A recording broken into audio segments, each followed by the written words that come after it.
Alors on dit quoi my loves, aujourd'hui je vous retrouve pour un nouveau tuto. Je vais vous montrer comment est-ce que je définis mes sourcils parce que vous avez été nombreuses à me poser la question. Donc je me sers du crayon de chez Colourpop, je vous mets toutes les infos en barre d'infos. Je place d'abord mon crayon du côté externe de mon nez au coin interne de mon œil et je dessine une marque. Je fais pareil du coin externe de mon nez au coin externe de mon œil et je dessine une autre marque. Et c'est là que le sourcil est hypothétiquement censé débuter, pareil à la fin. Une fois que j'ai mes marques, mes points de départ et de fin, je vais dessiner d'abord l'arc en dessous de mon sourcil. Dessiner donc la courbure de mon sourcil.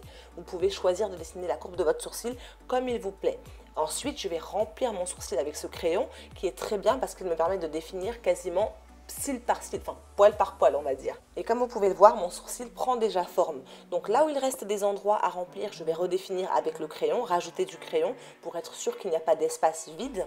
Je vais ensuite tourner le crayon de chez Colourpop, prendre le petit goupillon pour brosser mes sourcils vers le haut. Je les brosse toujours vers le haut pour les fixer et pour leur donner un rendu assez naturel. Là où il reste des espaces, je rajoute du crayon au fur et à mesure en fonction des besoins. Et une fois que c'est fini, comme vous pouvez le voir, mes sourcils commencent à être un peu plus définis. Donc je travaille plus l'intérieur parce que c'est là où on veut que le sourcil fasse naturel. Et comme vous le voyez, là franchement, on est d'accord quoi. On est d'accord.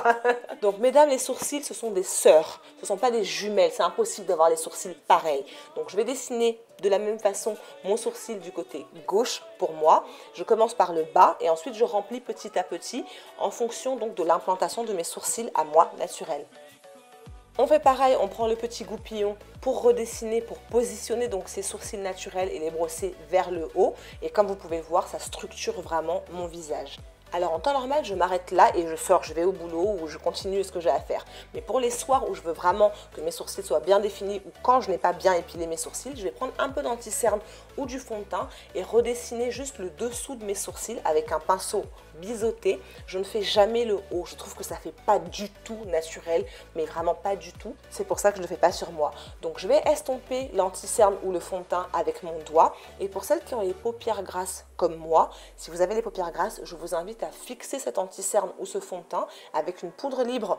Moi, j'utilise ma poudre fond de teint pour un rendu plus naturel. En fait, ça fait comme si je n'avais quasiment rien sur le sourcil et ça permet de fixer. Si vous vous rendez compte que vous dépassez un petit peu la marque que vous avez faite, n'hésitez pas à reprendre de l'anti-cerne avec le même pinceau biseauté et à redessiner l'intérieur de vos sourcils.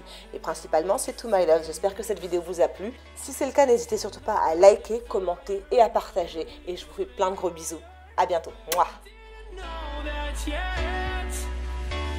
So if you want something to hold on to, gotta find it first.